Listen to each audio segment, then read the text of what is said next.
Pertama yang ingin kita sampaikan, sesungguhnya program pemerataan pendidikan ini sangat bagus. Hanya pemerataan pendidikan ini kan harus diimbangi dengan regulasi-regulasi yang tidak menimbulkan efek perseteruan antar lembaga. Karena TPQ ataupun playgroup TK RA ini punya niatan sama, yaitu mendidik anak bangsa. Ini yang paling penting. Nah, kalau kemudian kebijakan pemerintah itu tidak bisa tegas, maka yang akan menghadapi atau gesekan ini kita-kita yang ada di lapangan. Saya contohkan penerimaan siswa baru kemarin. Jangankan di lembaga orang lain, lembaga saya sendiri itu ada 3 yang sudah artinya sudah mendatangi untuk tanya-tanya gitu ya. Ternyata setelah terakhir 3 ini pindah ke TPQ pagi.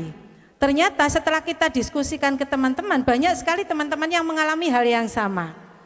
Kita tidak mempersoalkan mereka akan sekolah di mana, tetapi persoalannya lembaga yang menerima mereka ini adalah menurut pandangan kami dan menurut regulasi adalah lembaga yang tidak punya kewenangan memberikan pendidikan anak usia dini.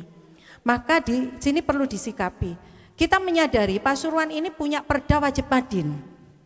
Saya sendiri pun lembaga saya juga punya madin.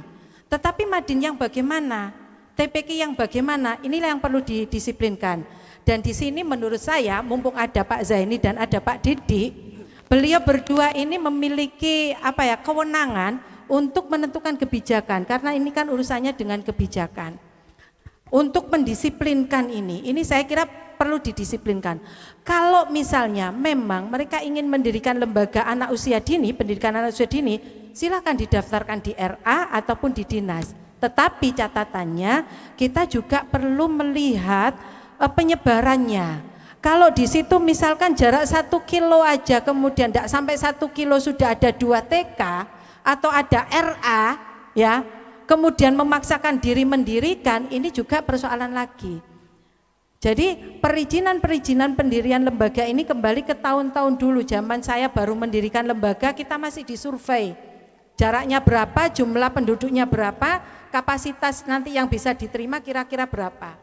Kalau kita melihat angka partisipasi kasar Jawa Timur itu untuk PAUD masih 53%. Melihat angka partisipasi kasar atau APK yang 53% ini bisa dikatakan bahwasanya di Jawa Timur, saya Pasuruan belum menemukan angkanya ya. Di Pasuruan targetnya 97%. Artinya anggap saja Pasuruan 53. Berarti kan masih ada sekitar 30% lebih anak-anak usia PAUD yang belum bersekolah. Nah, untuk pendirian PAUD ini mungkin nanti dinas dan juga DPR mungkin buat kebijakan pendirian ini difokuskan pada daerah-daerah yang jangkauannya jauh sehingga bisa pemerataan pendidikan ini bisa merata. Kalau sudah banyak, sudah jangan di situ, mendirikan di sini saja. Loh, rumah saya kan di sini. Nah, coba bagaimana kemudian mensirkulasikan supaya pemerataan ini bisa terjangkau. Karena APK masih 53% ini di Jawa Timur untuk PAUD. Nah, ini persoalan. Kemudian yang kedua, persoalan lagi, misalnya ini nanti pelaksanaan wajib belajar 13 tahun ini tidak kemudian diambil oleh Pasuruan secara bijak, secara tegas, maka nanti akan meleset-meleset lagi. Lulusan TK tanpa ijazah dari TK misalnya bisa masuk, karena ini kan kesempatan. Jadi pendisiplinan atau sinkronisasi program nasional wajib belajar 13 tahun ini harus betul-betul ditangkap oleh Kabupaten Pasuruan untuk diimplementasikan. Bagaimana implementasinya? Barangkali kita juga perlu membuat forum antara praktisi pendidikan, pegiat atau organisasi PAUD dengan PGRI, kita audiensi ke DPR. Kita coba bagaimana sih menyelesaikan persoalan-persoalan ini. Karena saya yakin persoalan ini tidak cukup kita selesaikan dengan Pak Zaini saja, tapi ada kebijakan-kebijakan yang lain. Kalau Pak Zaini kemarin ini jadi bawa bapaknya PAUD di dapil 2, karena beliau dapilnya 2. Lah harapannya ke depan nanti bapaknya PAUD di Kabupaten Pasuruan, sepakat ya? Nah itu, karena memang pada akhir-akhir ini yang memang kita lihat DPR yang peduli terhadap PAUD, walaupun bergesernya di kecamatan lain ini baru akhir-akhir ini, ya Pak Zaini sementara ini, jadilah ya Pak jadi bapaknya PAUD, kan begitu. Jadi kan begitu ya teman-teman. Nah, jadi persoalan ini mungkin kita tidak bisa selesaikan hari ini. termasuk bagaimana tunjangan, kita butuh diskusi-diskusi yang lebih intens, termasuk berbicara kualitas, termasuk pemetaan pendidikan PAUD. Mohon maaf. Jadi pemetaan tentang kualitas pendidikan PAUD ini kan tidak sekedar sifatnya administratif, Pak. Kemudian dinilai seperti ini, gurunya lulusan ini, tidak sekedar itu, tapi butuh adanya turun dan lain sebagainya gitu. Jadi mungkin ini butuh formula yang ada bahasanya tripartit ya.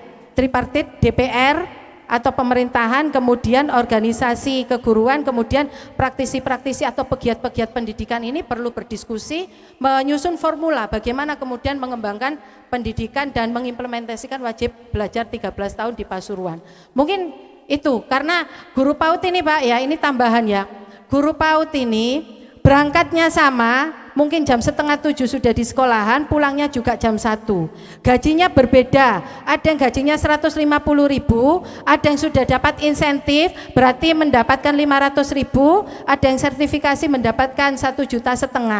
Tetapi Pak, alhamdulillah, guru PAUD ini mendidik dengan hati, walaupun gajinya berbeda, selalu rukun-rukun saja.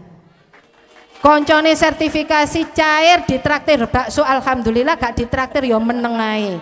Loh, ini kan luar biasanya guru PAUD. Karena apa? Mendidik dengan hati ini adalah mendidik yang utama. Apalagi generasi kita, maaf Pak, ini tambahan mumpung ingat, anak-anak TK sekarang Pak Didik, Pak Zaini, Mas Yogi, mohon maaf, berbeda dengan 3-4 tahun yang lalu. Hari ini yang kita didik itu bukan anak yang seperti kemarin diajak baris langsung bisa lurus. Ya, hampir 80% siswa kita ini kalau disuruh duduk mungkin 1 menit atau 1 detik duduk, selebihnya lari-lari. Efek apa yang disampaikan oleh Mas Yogi? HP ini sudah mengajari mereka, ya kan, efek YouTube dan lain sebagainya. Nah, ini adalah PR besar yang butuh energi besar. Jadi saya berpesan, jangan biarkan teman-teman guru ini mengajar dengan rasa sedih, rasa sumpek, memikirkan dapurnya yang tidak mengepul.